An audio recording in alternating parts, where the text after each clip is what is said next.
Do you like books? I mean, really, really like books? Then you're in the right place. Each week, your host, Sam Hankin, interviews the best of today's top-selling authors and the up-and-coming superstars of modern literature. This is The Avid Reader. Here is your host, Sam Hankin. Good afternoon, everyone, and welcome to another edition of The Avid Reader. Today, our guest is Lynn Steger Strong, author of Want, her second novel, published in July by Henry Holt. Her first novel was Hold Still in 2016. Lynn obtained her MFA from Columbia, where she teaches as an adjunct professor in writing fiction and nonfiction, and she also teaches at Fairpoint and Pratt.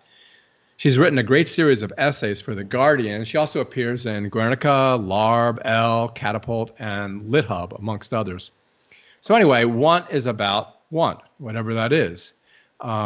Maybe we'll find out today. And it's about all things that we do strive for, and yet, even when achieved or not, we still kind of want more or even less. Sometimes we don't even want names for the things or people we want. You know, there are moments of time in our lives when we press the wrong button, make the wrong call, send the wrong text, which I did today, or email the wrong thing, make the same wrong impulsive decisions that we've already made before. And, you know, as you guys know from listening to me before, I'm talking about myself, but maybe our protagonist too. But even still, there's a way that we can come out on top, maybe just by a little tiny bit. And when we do, that may be enough to say, okay, there, let me live with this and I'll be okay. So anyway, accurate or not, that is some of what I got out of Want, and voted best beach read or summer read or not, I still really enjoyed it. So welcome, Lynn. Thanks so much for joining us today. Thank you so much for having me, and thank you. I love that description, and I love, I'm excited to talk about it more. So to start with, and because we have a great cover and a great title, what is it that we do want anyway?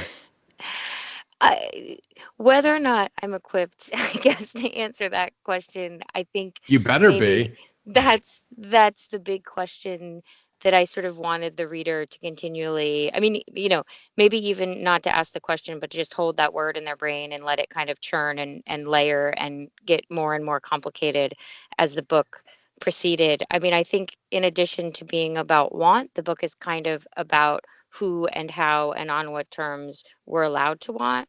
Because in some ways, I think that it's as much about sort of like you say, our wants, as it is about trying to figure out how to get to a place where you might be able to pursue those wants, or even, like you said, know what those wants are. Okay. Well, before we get started, and I'm kind of nervous to do this, can I spend a few minutes doing something that you may find really irritating? But you can stop me anytime you want. Do it. Sure. Okay, here we go.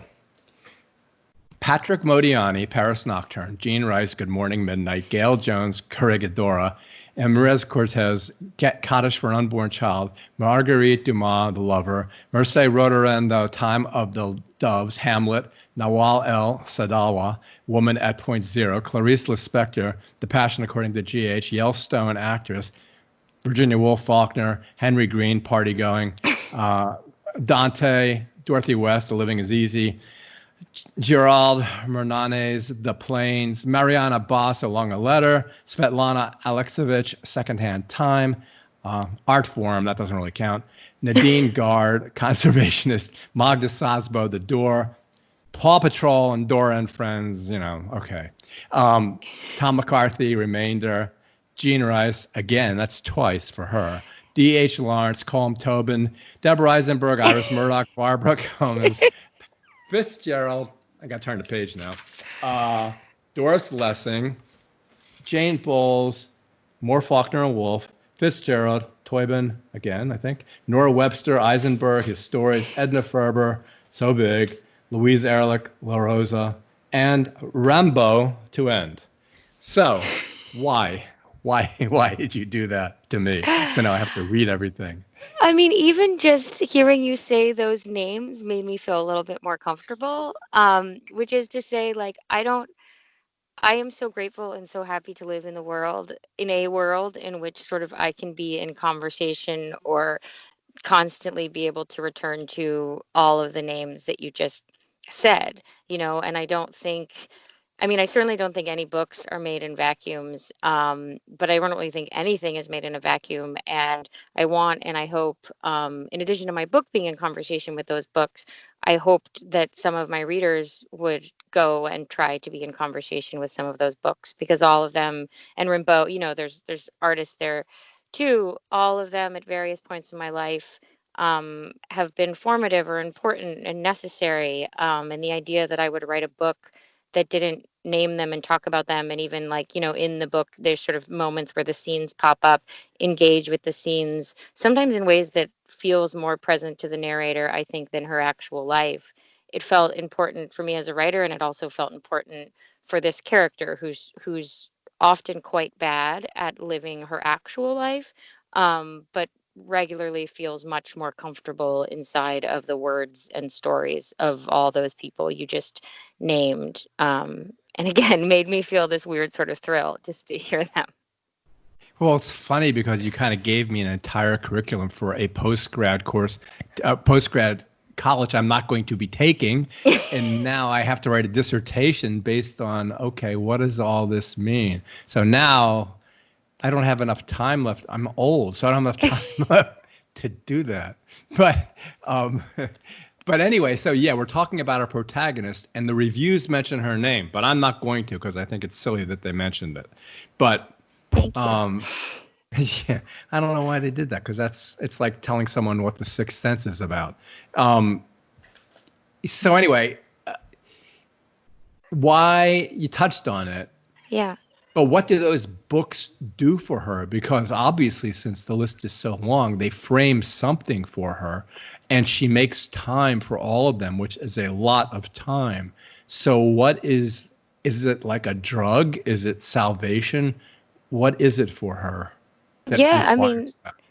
it's both those things to begin with, right? Like, it's absolutely a drug and it's absolutely salvation. And I actually think even in you just naming those two terms, you tapped into something that the book, I hope, is playing with, which is a real tension that lives in the novel, and I think in my head, which is that I think that books are important. I think that they're valuable. I think reading widely and, across cultures and, gender and race and all of those things are really important and necessary, but I also think reading will not save the world, And so I think she's deeply engaged with thinking, and she's deeply engaged with reading, and she believes that it has value.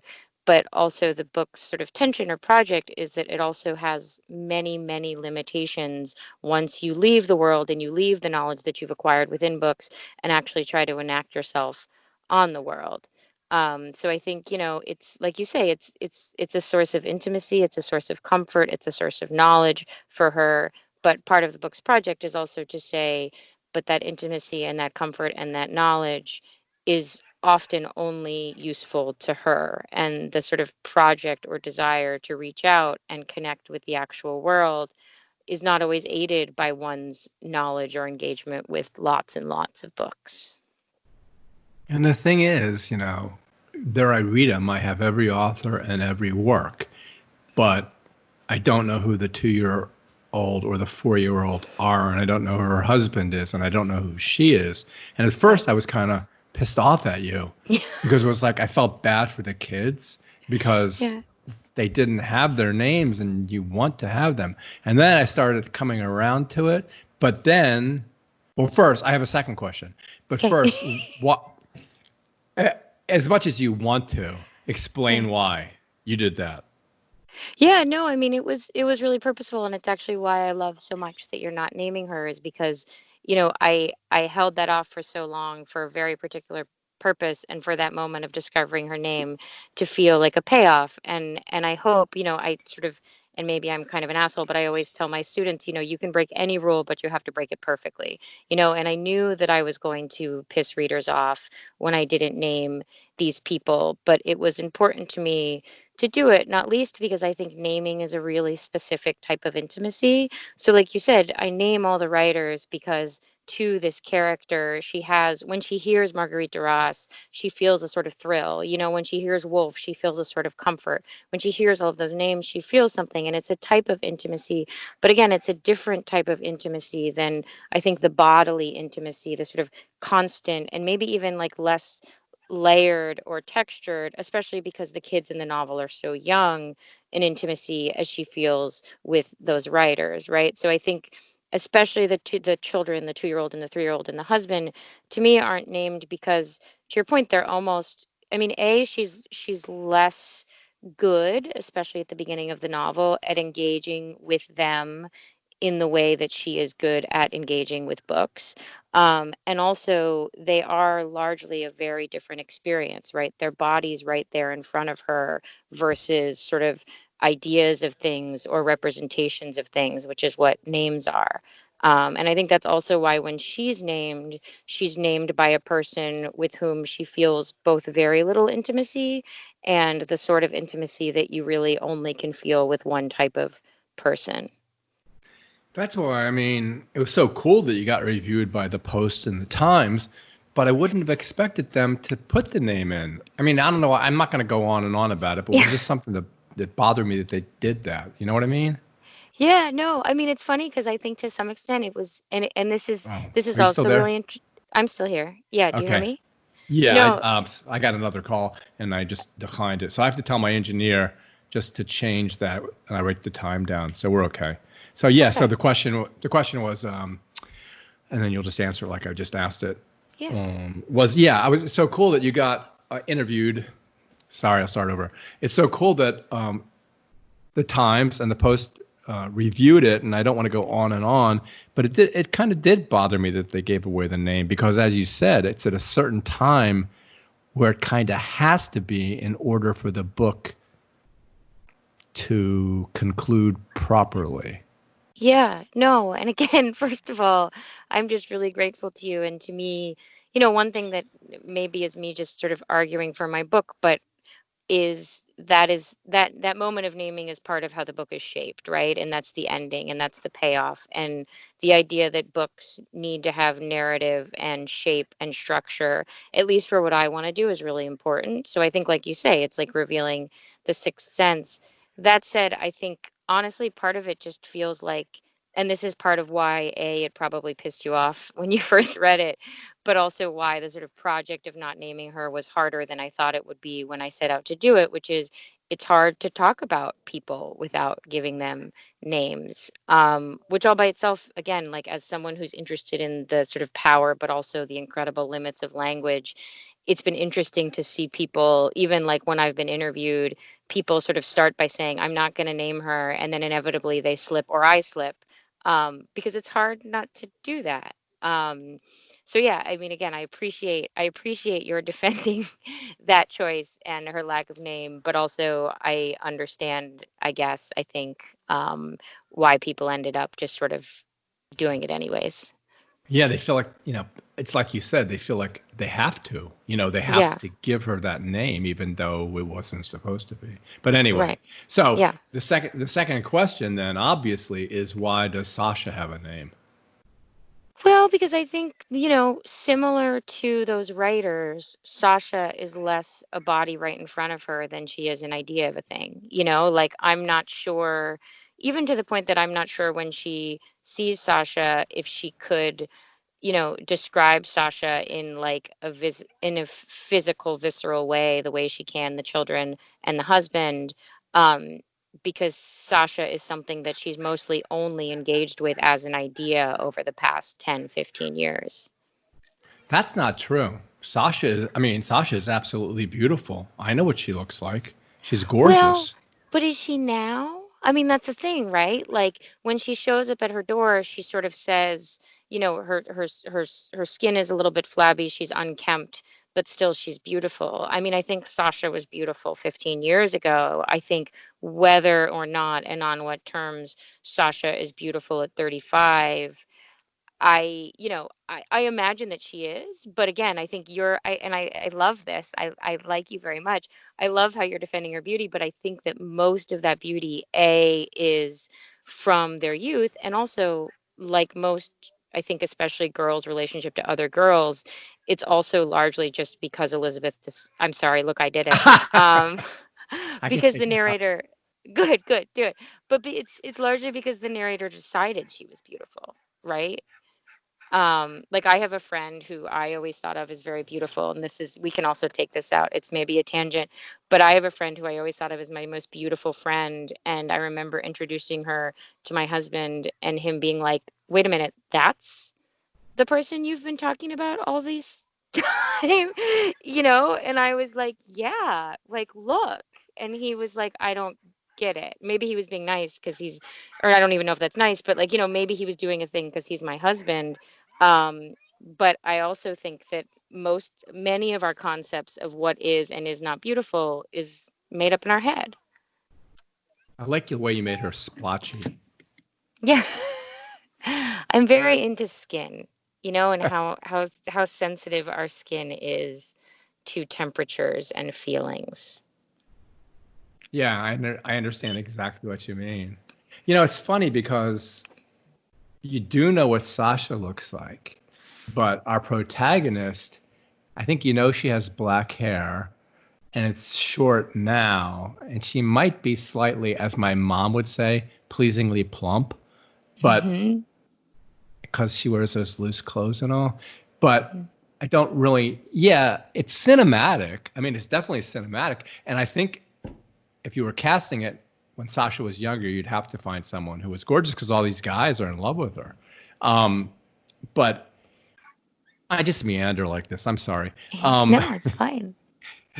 So what I was going to say was the other thing about our protagonist is that at first, you don't necessarily have to like her. I mean, you like her husband. He's so nice. And he's so nice and charismatic and handsome, and the girls love him. And then the kids, the 2-year-old and the 4-year-old, they seem very nice too. They get into a little bit but they're generally very nice. But I don't think you feel the same way towards her, but you also feel sorry for her too. Maybe that's not the right word, but you know what I mean? Kind of? Yeah, no, absolutely. I mean, I think that if you liked her the whole time, I did not do my job, because to me the idea was, and it's interesting, and also I like what you say about you feel sorry for her and then you take it back, which again I think was very much my point, which is to say that, like, there are few, maybe not few, but there's a certain type of white lady, which is what Elizabeth is, which is smart and maybe seemingly nice enough and well educated. The idea that her pain is really important and you should feel sorry for it, I feel like, is an idea that a lot of us maybe are cognizant of or have complicated relationships with. And the narrator is absolutely going through some things that you could feel sorry about. But it was really important to me throughout the entire book that she also be someone who makes bad choices, who does things that are not nice, who makes judgments that are unfair, who prioritizes her own wants and needs over those of her family, because I wanted both to play with the idea that, do you still think she deserves your feeling sorry? Also to play with the idea that she has agency throughout all of this, even as you feel sorry, and also to play with the idea, back to the title of Want, of like the idea that a woman at 34 years old who doesn't have a lot of money and has children might be able to pursue her wants and needs, and that makes you uncomfortable. I would argue that's not on her, right? I would argue Right. that's more on a society that's been built on the idea that a woman's wants and needs kind of go out the window as soon as certain events occur. It's also, there's a couple things, if I don't forget them, I'll write down some notes, but it's true. She has agency. It's like this friend of mine who's in not the best marriage. Maybe I shouldn't say this. Well, actually, I have a bunch of friends who aren't good marriage. Well, anyway, don't we all? He says, I'm imprisoned. And I said, Yeah. You're not in prison. You're not in prison. You can do whatever you want anytime. And I say, do as I say, not as I do. But still, you aren't. You can do exactly what you want. And if you stay there and you take it, then you're doing exactly what you want. And so that's very true. She definitely has agency. But the point I was going to make was, all these reviews make this big deal out of white privilege and stuff like that. I never looked at the book coming from that angle. I mean, I understand she's white. Her homeroom teachers on either side of her are black. Her kids are black. She loves them. I understand all that. But I didn't look at that thematically. And everyone does now. And then they go, oh, if she had written this book a year ago, blah, blah, blah. It's so silly. You know, it's meaningless. It doesn't mean anything about the book. You wrote it when you did. 10 years from now, it'll still be timely. It doesn't make any difference. It's not about whether she's an anti-racist. You know what I mean? Yeah, totally. Well, and I also think that I just vehemently reject that that's the project of the novel, right? Like, insofar as it's about white privilege, she's white, right? And some of the people in the novel are black, and that's part of who she is, right? And that's part of, especially if you live in New York, that's part of being in the world, right? So the idea that I would write a book about privilege and desire and want and set it in New York and people it totally with white people felt ridiculous to me. But to your point, I wasn't making an argument about race. I was trying to convey a particular experience about a particular type of person and their relationship to want and not get. Um, and so, yeah, I mean, I really appreciate your read. I don't again, it's interesting because like the terms of the argument that the book fails being anti-racist, again, to me are ridiculous because I don't think that's novels' jobs. I think it's novels' jobs to convey experiences and to pose questions, and at least with regard to what I want my novels to do, to sometimes make people a little bit uncomfortable or confused or destabilized. But I have no interest and actually think I would be quite bad at making specific arguments about how anyone should be in the world. I just want to try to convey certain ways of being in the world with the hope that other people will better understand them as a result. How do you take so much time off of work and keep your job? I mean, I will admit I've never been as bad at a job as my narrator is. But I think especially, when you have a lot of contingent work, and or when you are a teacher, and there's a certain level of responsibility that's placed on you, but also there's a certain lack of responsibility or oversight, just by virtue of like, I've worked at a lot of nonprofits, I've worked at public schools, I've been contingent labor most of my grown up life. It's shockingly easy to slip through the cracks, you know? And I think also one's relationship to work when one's work has never valued you starts to slip in ways that can be a little bit scary and surprising. Like this is maybe but I work at three different universities, and I owed someone an email yesterday and I almost forgot about it and then had to sort of pull myself in and be like, no, this is your job. They don't pay you, they don't give you benefits. You don't have a consistent job. You don't know when you'll lose your job, but it is still your job. And so you have to perform the duties.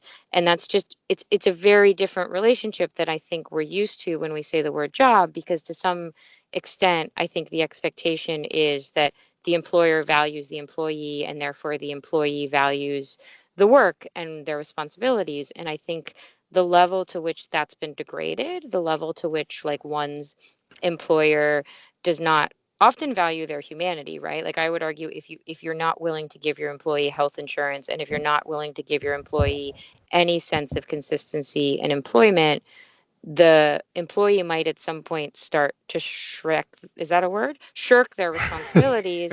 It's a movie. Yeah, we love that. It's because of my children. The employee might start to shirk their responsibilities, if only because what is owed, I don't, again, for whatever reason, I've never been as bad at jobs as Elizabeth, as my narrator. And for whatever reason, and I think a lot of those reasons have to do with I've always been a teacher and I just really value students. But again, the book was trying to say or show something about what might happen when the employee-employer relationship is so skewed and sort of lacks any inherent connection that would keep either feeling like they should stay or should sort of feel beholden to one another. I think whenever you say the name you don't want to say, I think I'm going to beep it out like you said. Oh, I love that. Yes. Like you said a naughty word. It'll be cool. I love that. No, I love that. Oh, here's something. Yeah. So when I do these interviews, I think it's just you and me talking, but I forgot we're here trying to sell books. So you should talk a little bit about what your your book is about. What my book is about. Well, my I have a short answer, which is about it's a woman who declares bankruptcy and gets in touch with an old friend. But I think it's about womanhood. I think it's about motherhood. I think it's about privilege. And I think it's about sort of the accidental ways that we hurt each other as we try to be people in the world. You know, there's one kid in the book who's a girl who's Hmm. very vulnerable, Hmm. and she also gets a name. Hmm. And and your narrator really goes out of her way to help her. And it's one of the times that you realize you're really dealing with a good person. And as she Hmm. says in the book, she loves her kids. Hmm. But why did you put her in there, and why did she? Well, it was kind of neat that, when she's in the bathroom all the time and that's where they talk. And then when she comes to the house and she's so good with the kids and she Hmm. gets really well developed. And I didn't think she was going to at Hmm. first. But where Hmm. did she come from? Where did she come out from out of your head? I mean, I think again, this idea of, I mean, we haven't talked about this yet, but I think one of the interests of the book is this idea of caretaking, and who is good at caretaking and who deserves to take care, and who's given those responsibilities at what point in people's lives. And I think our narrator feels often like she's not great at caretaking, even as it's a thing I think she often really, really wants to do and to do well. And so I think her student is a great example both of someone our narrator tries to take care of, and in moments I think does a pretty good job, and in other moments I think she sort of slips or gets confused about, the boundaries that can and should or could exist between a student and their teacher. But I also think that, and this has absolutely been my experience as a teacher, students have as much to teach teachers as teachers have to teach students. And I think different life experiences create different opportunities for people to feel more or less capable as caretakers earlier in their lives.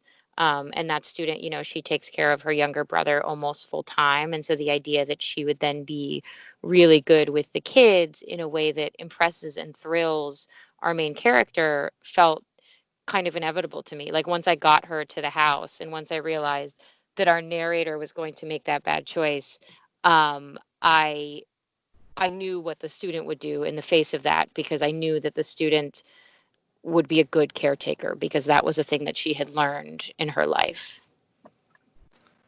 Yeah, it's funny. There's an obverse to that too.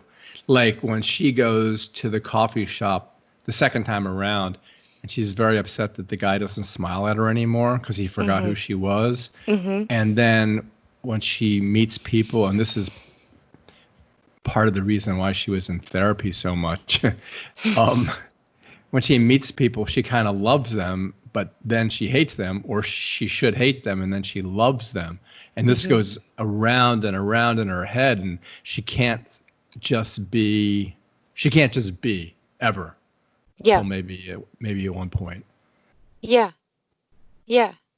No, I mean, I think, doesn't, she really wants to love people and she really wants to be loved. And I think because she didn't quite have the models that knew how to show her how to do those things, she's just sort of constantly trying at it, even just kind of grasping at it and then pulling back. Because, like you say, there's a lot of moments where she sort of tries to love someone and then, or even like someone and then decides she hates them. Um, because I think in addition to feeling like she doesn't know how to do it, it's also really scary because she's never done it in a way that it didn't really hurt her, barring maybe her husband and her children. Yeah, and it's interesting because I would have thought in the context of all that she wouldn't like to have sex, but she does Hmm. like to have sex. Hmm. Yeah, I mean, That's I think sometimes she likes to have sex, right? Like, I think the interesting thing to me about sex is what a useful container it is for all sorts of feelings, right? Which is to say, it's an attempt to, I mean, I think one of the reasons she likes sex is because it's so clear Right, it's for the exact same reason she likes being a parent. It's physical and it's absolute, and you don't have to question whether or not you're pleasing the other person. You can see that you're pleasing the other person. And again, I think because she's a person who wants to love and be loved, the simplicity and straightforwardness and physicality of sex is really appealing to her. I think because she's not always great at being inside of her body. And because honestly, I think too, sometimes her husband is like the only space she feels safe enough to act out or reject people. She doesn't always enjoy sex, but I do think it was important to me that she be able to have that pleasure, not least because I do think she wants to love people. She just doesn't always know how. I know. And in the beginning with Sasha, it was a good. What? What's so funny? I feel like you don't like Sasha. No, well, it's not that I don't like her. It's just that in the beginning, she kind of not uses the narrator, but kind of blows her off when it's in her best interest. But I do like her because I'm a guy and she's, I mean, it's horrible to say, but I'm a guy and she's really hot. But, but the thing about Sasha is when you begin it, I thought that they were going to have a physical relationship. And I felt like, she loved her and was in love with her. And maybe she was. And she was. And so I thought that would evolve into a physical relationship. But, well, I don't want to give too much away. Those are like spoilers. Sorry. Yeah. No, and I will say, I don't know if you want to talk about this, but I do really love that read. And I also think that those lines are just a lot blurrier than we all give them credit for. Like, I agree with you. There's no way you read that opening scene and don't think she wants to have a physical relationship with her. I think that because of where they grew up and when they grew up, it was much less likely that they would act on it, not least because they probably just didn't have the language or models for at least what the narrator was feeling.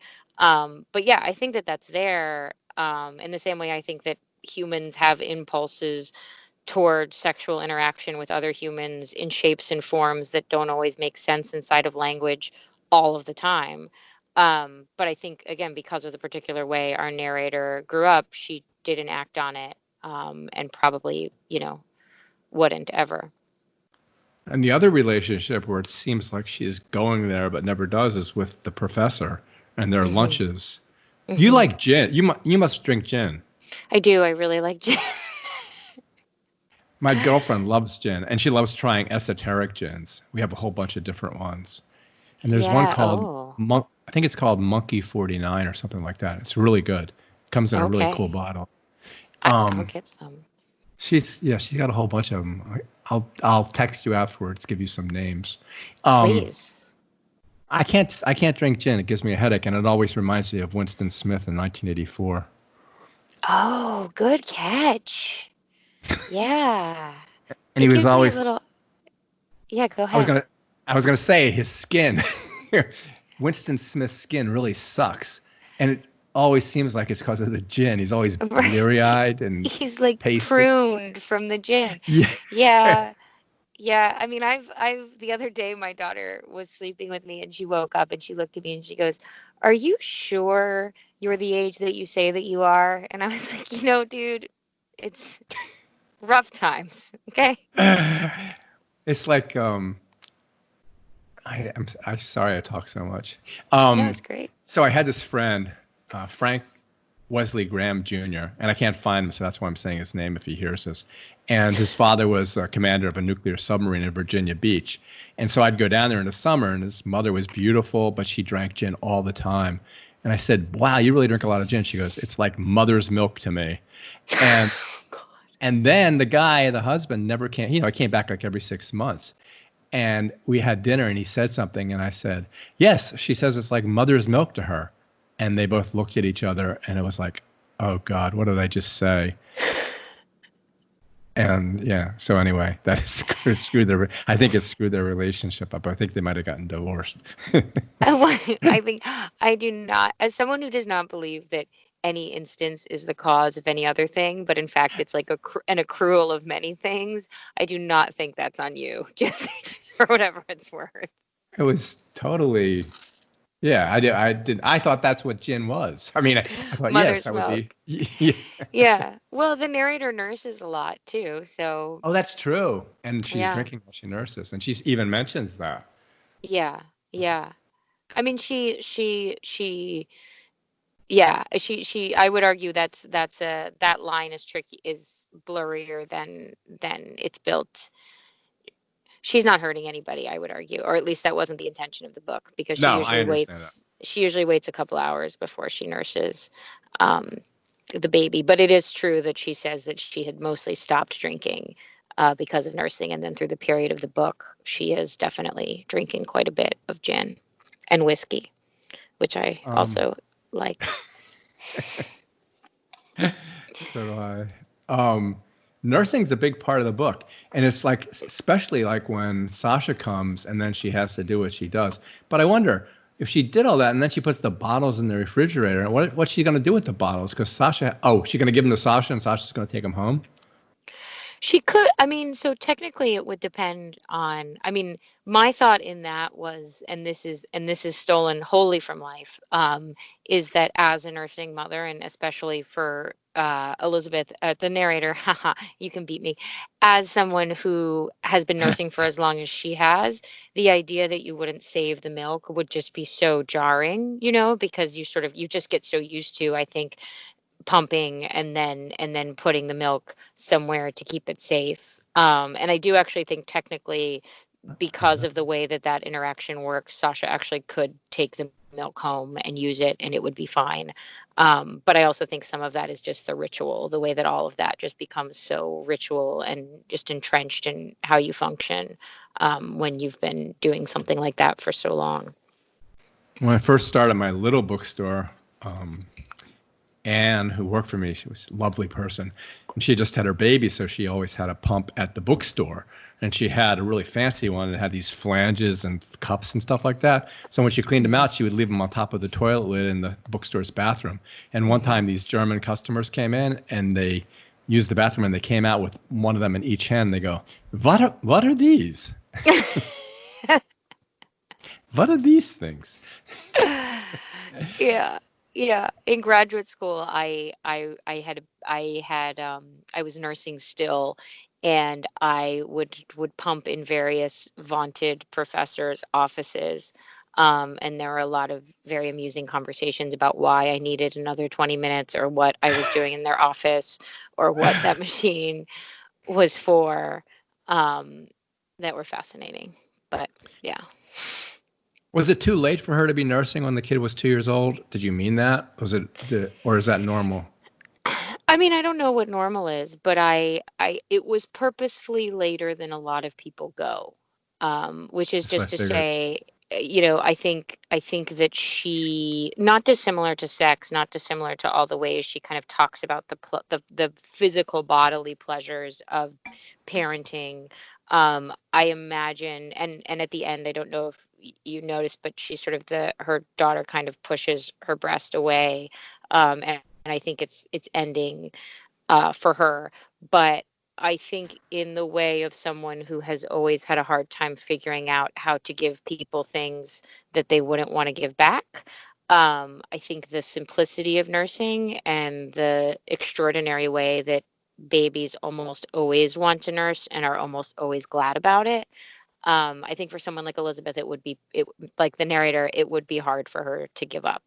So yeah, it was purposely longer than most people are still nursing babies. Right.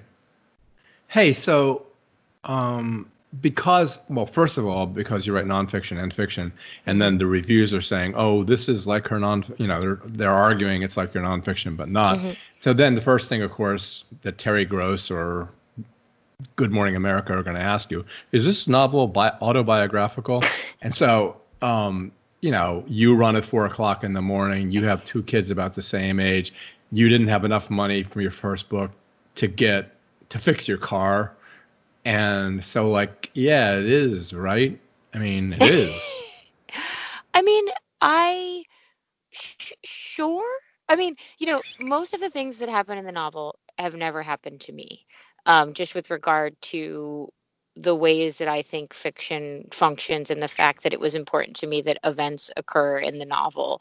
And I think my life is a lot more boring, I hope, than the novel. I mean, I hope, because I hope the novel is interesting, and like compelling, and moves, whereas I think lives are a lot more shapeless than that. Insofar as it's autobiographical, I think that the container I chose, and I don't think fictional characters are people. I think that they're tools, they're containers that the writer is using to convey an idea or an experience. And insofar as the container looks a lot like me, she does, right? I mean, she's my age-ish. She's both the income bracket that I came from and financially struggling, like I have for most of my adult life. And she's a mom, and she's married, and my husband would argue he's charming. So yeah, I mean, a lot of those things are similar, but I'm not sure how much that has to do with what I was trying to show with the book. And she is an adjunct professor, and she teaches at another school, and Yeah, whatever. no, yeah. I mean, there's a lot of, again, the container is really similar. I mean, I think also the container is really similar is because um I really did want to talk about this idea of want and privilege, and I didn't want to skew. It was important to me for this book to sit really firmly in the space that I, as a human, inhabit, which is to say that I do come from a lot of privilege. I'm obscenely, well educated. I have sort of checked a lot of boxes that you're supposed to check, and I still, for most of my life, have felt like there is no way in the world I could ever make the ends meet in a way that I wouldn't be scared all of the time. And it felt important to me to tell a story about a person like that, because I think if I made the person any less privileged or less educated than I am, it would be too easy to dismiss that experience. And it was really important to me to write a book about how narrow the avenues to success have become, and how forgetting even a social safety net, right? Because to some extent, the narrator doesn't even need a social safety net. She just needs like a job with health insurance, right? So it's not even that the social safety net has disappeared, it's that the roads that one might take in order to feel a sense of security are becoming smaller and shorter and less accessible, I would argue, with every passing year. Yeah, it's interesting how you use the word container. And I don't know, I've done like 600 interviews, and I don't know if anyone's ever Yeah. said container. And then I was thinking maybe that's because you're a nonfiction writer as well. You know, it's like, yeah, the character isn't, not that it isn't important, but I'm going to stuff the character with these qualities and these things that will allow me to say something. Yeah, yeah. No, and I think, I mean, to your point, I don't know if it has to do with nonfiction, but I think having written a lot of nonfiction, it, if it feels like it's about me, I'm doing it wrong, right? Like, I don't write the Guardian column because I want people to feel sorry for me or send me money. I'm fine. I'm completely fine and will probably always be fine. Um, I write the Guardian column because I want people to pay attention to the fact that a lot of the systems that are supposed to keep people safe don't exist anymore, and so in that same vein, that's why sort of I think you know it's easier for me to look at the fiction and say it's not me, because in a lot of ways I don't really feel like the nonfiction is me either. It's me picking a particular experience every week. When the Guardian column was running, every week it would come out, I would sort of send it to my editor and feel fine about it, and then I would have this like 2 or 3 hours where I would be like, what did I do? Because I was just trying to say something about a broader issue, and then it would come out and I would get these messages from people, and I would be like, oh no, I'm fine. Like I'm playing with my kids. I'm okay. I'm just talking about this thing that I want you to talk about and think about. Um, and I'm using my financial situation to do it, but my life is a lot more than my financial situation. Your financial situation will probably change now, I bet, because Well, of this. yeah, you don't. We'll see. Well, I think it's gonna get optioned. I don't know, and either by Netflix or something like that, because like I said earlier, it is kind of it's very cinematic, and but it'll be like a series though, and they'll expand. It'll be season 3, episode 4, and Okay, well, if you know anybody, you feel free to get those wheels turning. All right, I will do that. Yeah, so the the vulnerable girl is named, but the professor, that she also has a relationship which at first I felt was going to evolve into a love physical relationship. She's not named. It's just where she's from. Yeah. You find something you find something to tag people with instead of the name. That's interesting too. Yeah. Well, I think the Chilean writer is similar in some ways to the husband. I mean, and I love, again, I feel deeply that you understood this book, but she's one of my favorite characters because I think that she is, again, this sort of almost shapeless, solid space that the narrator just kind of pours herself into, that we often don't get in life, right? Because I think in life, most of the people that we try to be vulnerable with have a stake in our vulnerabilities, right? So if you tell your partner you feel scared because you have no money, your partner is going to also feel complicated things about that because they're culpable in your lack of money, right? But if you tell someone who is not your partner, who can't give you money and also doesn't help provide for you, that you're scared because you don't have any money, it's this kind of thrilling thing, right? And so to me, again, the Chilean writer, and I think to the narrators, because the narrator is in this very particular space in her life, I would also argue that she's not doing the best job at getting to know the Chilean writer. Like the Chilean writer is older than her. She's a good listener. She's a writer. I think the narrator sort of telling herself that if nothing else, what the Chilean writer is getting from this experience is that she can write about it later on. But I think she is to some extent kind of using her, just to have a space where she can actually talk about some of the things that in most of her life she can't talk about because the people she would tell them to would be too hurt or scared or sad about what she said. Well, I would never say that nothing happens in this book except for the fact that I just said it. And but there is, and don't you spoil it either.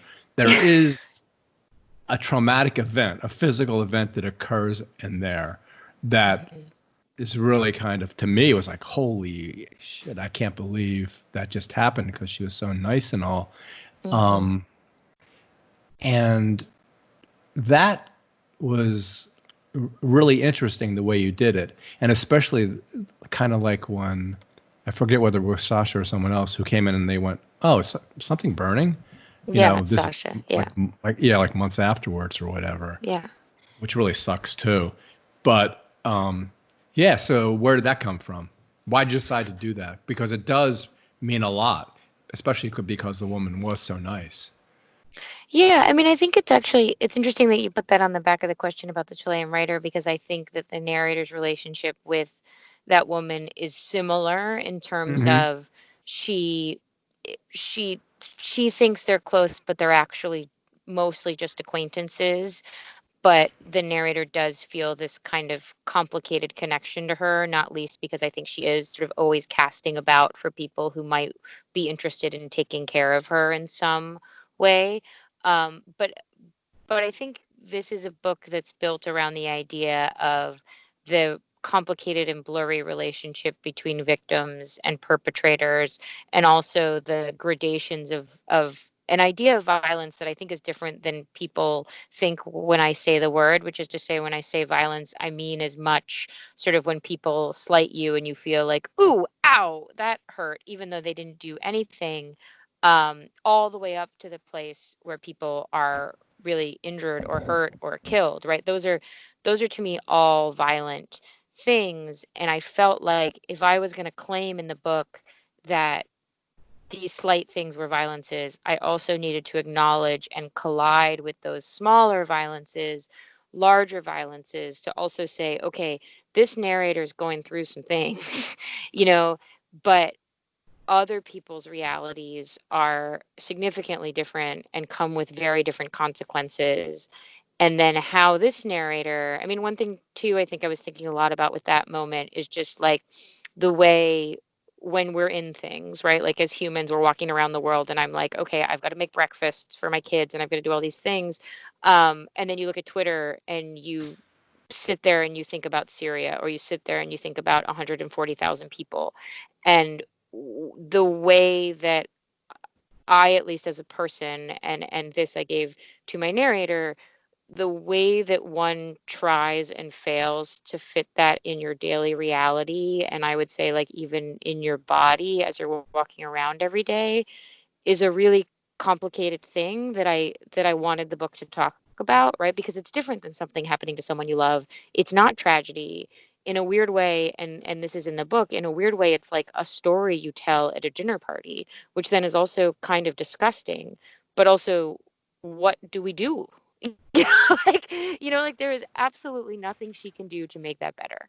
And also, it's not even really her tragedy, but it is something.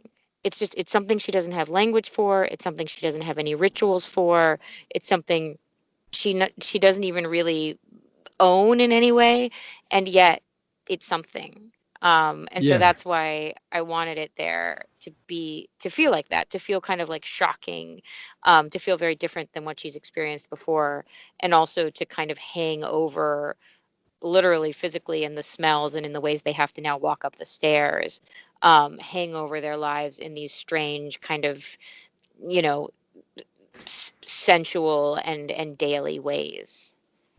Yeah, and since it wasn't her tragedy, you brought in the daughter whose Yeah. tragedy it was, and that really juxtaposed. It's funny how like, I was driving up my driveway and I was listening to NPR, and they said there was a car bomb in Syria and 8 people died, and that's nothing in Syria, obviously. But I was trying to think about, it didn't mean anything to me. And I was trying to think, okay, let me think about what it must have been like when that went off and you're there with your baby or something like that. And I was trying to think about it. And then I realized, well, first of all, I can't. And second of all, if I could and did that for every tragedy, I wouldn't be able to live, Yeah. you know? Yeah. Well, and I also think like the place my imagination tends to go, and that's why I think my fiction goes there, is the loss there is not the moment of impact, right? It's not the bomb. It's the No. fact that the people, all of those people, don't get to hug their kids that night, that all of those people don't get to do those sort of mundane, daily, ritualistic things that I think is really where all the life is, right? Like they don't get to smell their kid's hair anymore. They don't get to have their kid yell at them for half an hour. They don't get to get in a fight with their partner about who made the coffee. Like that's where the life is, and they don't get that anymore. And like that is sort of always the place that my brain goes, and it's also, like you said, why I wanted the daughter to be brought in, because I needed that moment of her just saying, yeah, but she was my mom, like Right. because that's where the tragedy is that she's someone's mom. I mean, not that it's still a tragedy if she's not someone's mom, but that there are people in the world who loved her and they don't get to love her anymore. And I think, again, like you say, that's the place I try to go with the news. And some days, in ways that sometimes I feel bad about, I can't, because I have to make breakfast. Yeah, it's funny, and that once what you have to do every day, and I don't do it, and maybe you don't do it either, is you can't take any of this for granted. Even though even though how Louis C.K., the comedian, is no longer, he's what's the word again? Canceled. I think he's Cancel canceled. Yeah. yeah, cancel culture. But he did say something in Comedians in Cars Getting Coffee. He said to Jerry Seinfeld, I really hate having to get up early in the morning and drive my kid to school. It takes me like 20 minutes there and 20 minutes back. And then I realized one day, I'm going to miss this. Yeah. And Yeah. so you can't take it for granted. I mean, you will, but it's important that you, at least sometimes during the day, don't take it for granted and realize how much it means. And the money is meaningless and everything else is meaningless. It's just, okay, here they are. I get to sit with them. I get to talk. And my kids obviously are much older than yours, much older. But it's true. Yeah, I don't want to go on. I mean, I'm just going on, but you know what I mean. Well, yeah. I mean, I think it's tricky because I also think that like that's a thing. One of the reasons I think that feels pithy is because more people have more time to appreciate it than other people, or that sort of thing. But I do think you're right. Like I do think that the small dailiness, where again, I think all the joy lives and also all the pain lives, we all get it, right? And that is one of the very few comforts that I think that I have, especially right now, is just like there might not be another side. Like I think I used to believe there was another side. There was another side where things would be easier or I would be someone different or something like that. But I don't believe in that anymore. But that's also a real relief because then it's like, no, you're here right now. So like, so if you don't sit inside of that 6 minutes that your kid told a dumb joke that made you laugh, that's it. Then that's gone. And I do think we get access a lot. Almost all of us have access to that, and that feels. I don't know if it's. I think it is good. I think it feels good. I think that feels good. Yeah, it's like the birthday party and Yeah. her mom. It's like, okay, that birthday party happened. It's hard now because everything is, you videotape half your life and the rest of your life you watch the videotape, except there's no Yeah. videotape. Yeah. Whatever it is. But Yeah. but I've kept you in your car for like an hour now, but I wanted to ask you, sorry. It's okay. Yeah, I assume the air conditioner. Where are you anyway? I mean, we're in Maine. Okay, well, so it's not that hot. It's not that hot, yeah. So what was I going to ask you? Now I forgot. I was going to ask. Oh, I know what it is. So the way like kind of we're bantering and we size each other up pretty quick and we're having a good time and we kind of know each other a little bit. She can't. Mm-hmm. She doesn't do that. And when you meet somebody, you have to. Well, at least me, because I can be kind of sarcastically really mean. It's really hard now with people wearing masks because you don't. Unless they have laughing eyes, you don't know if what you say they think is funny. So I generally try to size people up within, 5, 10, 15 seconds. And I'm pretty good at it. But sometimes you make a big mistake. But she doesn't go anywhere near that. Yeah. Yeah. I mean, I think that she walks around with a kind of fear in her body that has to do with, and in the middle of the book, she sort of talks about this, like, if the word love for you has always been used as a kind of weapon against you instead of a source of sustenance and comfort, how do you relate to other people? And I think she's scared. Like I think that she's desperate for intimacy, but I think that she's really scared of intimacy. And I also think that that's part of where the books come in, is that she's so good at intimacy with books and she's so good at understanding books. And instead of that helping, I think in a lot of ways it hurts, right? Like she knows at her job that she knows more than the other teachers who are white what is wrong with her situation and with her privilege and how she's different than her colleagues. Like she knows what's wrong, but it doesn't matter, right? Like her knowledge doesn't help anything. It's not like it makes her a better teacher. It's not like it makes her feel closer to her colleagues who aren't white. And in fact, it just makes her feel isolated from everybody. Right. So I think that she is really scared of being in the world and also really scared of all the ways the only thing that she was good at turns out not to translate that well into her actual life. Okay. Last question. Okay. So some people like their books kind of like wrapped up, put in a box and put gift paper on it and all that. And some people like their books to be like where they still have to work after they finished reading it. And, the word that was said that kind of like turns things okay. But you still wonder, the reader does, okay, I wonder what's going to happen to her now. I wonder if that's enough. I wonder if is it enough to pivot everything around? So after you finish reading the book, you still have work to do. Yeah. I really like that. Yeah. No, and I think, you know, I think, I mean, I think there's no way that moment fixes everything. But I think back to what we said before, that doesn't mean that moment's not worth something, right? And I think that's sort of the idea, is that hopefully she's gotten to a place through the period of the book that when that moment happens, she can kind of hold it in her hand and appreciate that it has happened. I definitely don't think it has fixed anything. I think the book is 208 pages. I think on 209 they could get in a fight, or like I don't think, I'm not sure what happens on 209, and I don't think anyone in the book is sure what happens on 209, but I think on 208 there's an ability on the part of the narrator, in a way that on pages maybe 1 through 175 there wasn't, to be able to say, okay, this isn't what I wanted, you know, and this isn't solving everything, but it's something.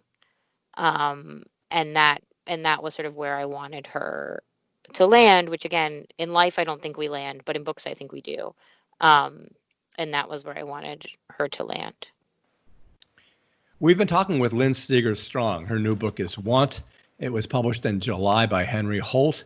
And as you can tell, just talking, we could go on for a long time. It's a book that you will, as I said, definitely read in one sitting. And it's on the front table at our bookstore. You know now that we're open Thursdays, Fridays, Saturdays, Sundays, Wellington Square Bookshop. And we're open, I think, from 11 to 5. And you can always call and just roam around if I'm there, because I don't really care. And so anyway, Lynn, thank you so much for being here. And it's been a pleasure talking to you. Sam, it was so much fun. Thank you so much. And thank you for such a great read of the book. This was a lot of fun. Likewise. Okay. We'll talk soon. Okay. Bye. Okay. Bye-bye.